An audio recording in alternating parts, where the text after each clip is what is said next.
session is about understanding what a sequence is. What is a sequence?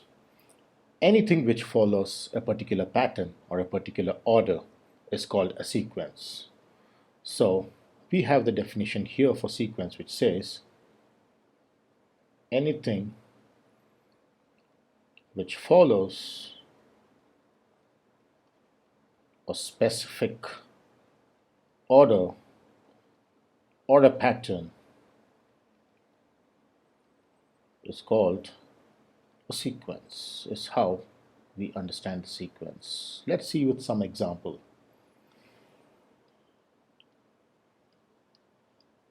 For example, if I just take, say, this way, take the shapes, I take the shapes, I take a diagrammatic pattern,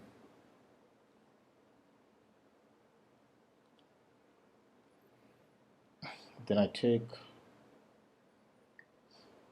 something out here, this form,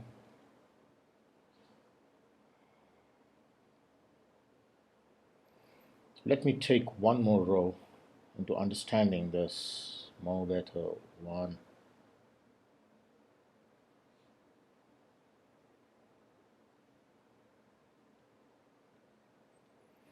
so just take each of the row,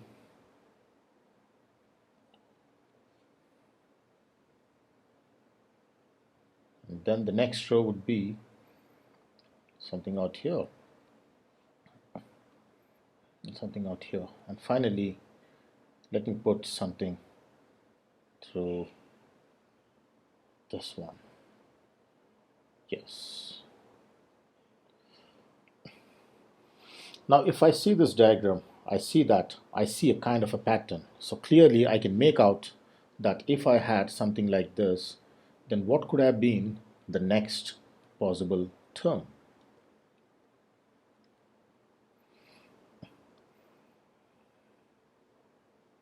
So I know that here in the first stage, let me call this as stage 1, and this as stage 2, and this as stage 3. And let us look into stage 4, how it would be based on the first 3 stages.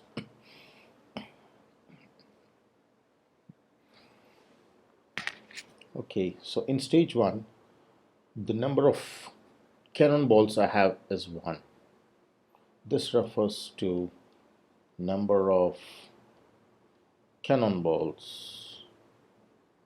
So in my stage 1, I have 1 cannonball, and in stage 2, I have 1, 2, 3. Therefore, in this case, I would have 3 cannonballs. And then, if I go to the next stage, I just have 1, 2, 3, 4, 5, 6. So we just have 6 cannonballs out here.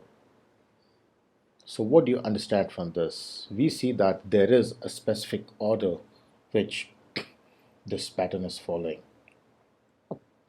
We are looking at specific order or pattern. I see that there's one row with 1 ball, there are 2 rows with 1 and plus 2, so I get 1, 2, 3.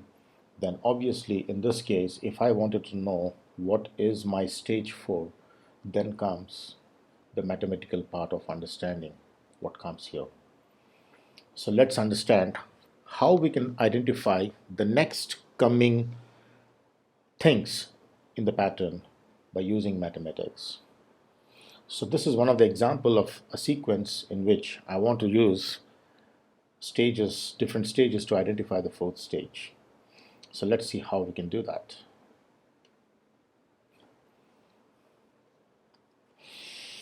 Now let's see the kind of pattern here. I see out here in each of the stage I got some numbers 1 through 6. So here my first number is 1. Then next, I identify that there's a pattern which says there is 1 plus 2. I'm referring to one ball in the first row and two cannonballs in the second row. There's only one. So I can write this as 1 plus 2 for stage 2 being 3. See, if I come to the stage 3, then I see that there's one cannonball. Then in the next row there are 2, and in the last row there are 3. So I would get here 1 plus 2 plus 3. So now comes the question on what could be the possible number of cannonballs out here. So in this case, if this is stage 1, 1, stage 2, 1 plus 2, stage 3, 1 plus 2 plus 3, then going by the pattern, I obviously find that my stage 4 would be 1 plus 2 plus 3 plus 4. And my fifth stage is 1 plus 2 plus 3 plus 4 plus 5 is how we understand. And same way, if I wanted to find the general stage,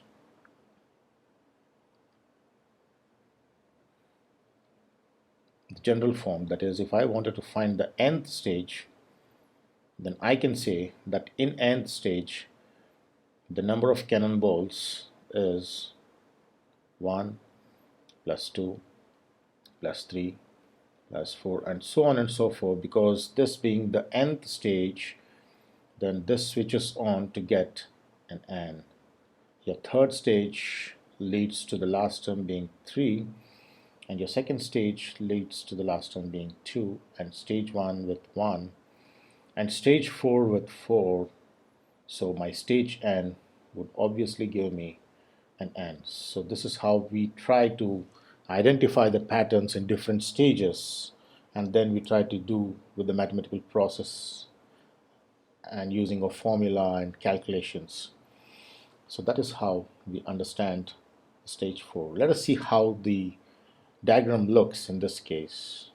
So just to go about with the diagram, so stage 4 diagram is what I would like to show here.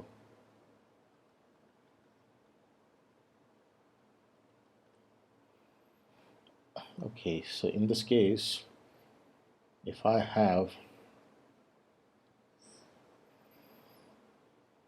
1, 2, 3, and 4, I will just adjust this cannonballs. Because the stage 4, the last row before, then I get 1, 2,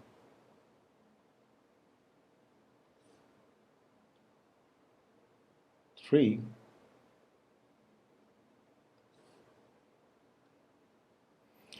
and then I get this to be adjusting on, and finally this thing, and this is how my fourth stage looks like. So let me revisit the fourth stage and see actually how many cannonballs would be there by counting the 1 plus 2 plus 3 plus 4, 4, 5, 6, 7, 8, 9, 10. So there are 10 cannonballs. So let me verify and see how this would lead to the 10 cannonballs. So just going by this, I see that I count from down 1, 2, 3, 4, 5, 6, 7, 8, 9, and 10. Yes, so it verifies that there are 10 cannonballs in the stage 4. That means my pattern, which I'm identifying mathematically, is true, that my nth stage can be found using this formula. How to just proceed with this is again the next coming topics. You will learn how you can just find this formula. How do you find the formula for this? How do we find the formula for this? That we're going to see in the next coming sessions. So this is how we identify the pattern. Next, also I would like to show you how different patterns exist in nature. Interestingly, you have something called this in mathematics, quite famous sequence. Fibonacci sequence is quite famous in math because it's still a mystery connecting with golden ratio in nature. So let's see what kind of a sequence is this. If I start with 0, and 1. If I start with the two elements 0 and 1, then I keep adding the previous two terms to get the next term. So if 0 is my first term and 1 is my next term, then 0 plus 1 is 1. 1 plus 1 is 2. 1 plus 2 is 3. 2 plus 3 is 5. 3 plus 5 is 8. 5 plus 8 is 13, and so on and so forth is how I get. And such a sequence is called Fibonacci sequence. Adding previous two terms to get its next term. But this should be immediate previous two terms. You cannot just take any randomly pick two terms. So immediate two terms to get its next term, and that's how the sequence comes. Now let's see what is so special about this in nature. Its connection with nature. So in nature, how does it demonstrate is what we're going to see next. So let us see, just take an image. I go to the pictures and I pick, and then let's go to nature. Now interestingly, the fact here is that if I take, say for example, this is a sunflower. I have taken the situation of a sunflower, and I wanted to know how in nature this exhibits Fibonacci sequence. If you can just closely observe here, there are so many spirals out here. Can you see just some spirals coming out in each of them? If you can just see, there are clockwise or anti-clockwise. There's one spiral out here. There's one more. So like this, there are different spirals which come out. Now, let's count the spirals using this image which is taken up from the actual picture. If I just see here, I see that if I go clockwise, then I get 34 spirals in this sunflower floret. But if I go anti-clockwise, I get 21 of them. Now what is so special about this 21 and 24? 34, sorry. So what is so special about this? The special thing is that these two are Fibonacci numbers always. You pick any sunflower in nature and then try to use that, you get a Fibonacci number. Any sunflower in this entire world, in the entire globe. So 5 plus 8, let's see if this is really a Fibonacci number by continuing the numbers out here. 8 plus 13, yes, this is 21. And 13 plus 21 is 34. Very much they are Fibonacci numbers in nature.